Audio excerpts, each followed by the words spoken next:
You are looking at Julian's pronunciation guide, where we look at how to pronounce better some of the most mispronounced words in the world, like this other curious word. But how do you say what you're looking for today?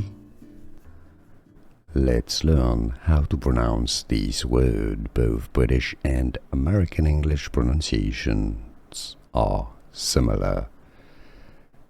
Crises. Let's break it down into syllables. 2 syllables: cry, cry, sees. Stress on the first syllable. British English and American pronunciations. How to pronounce crises.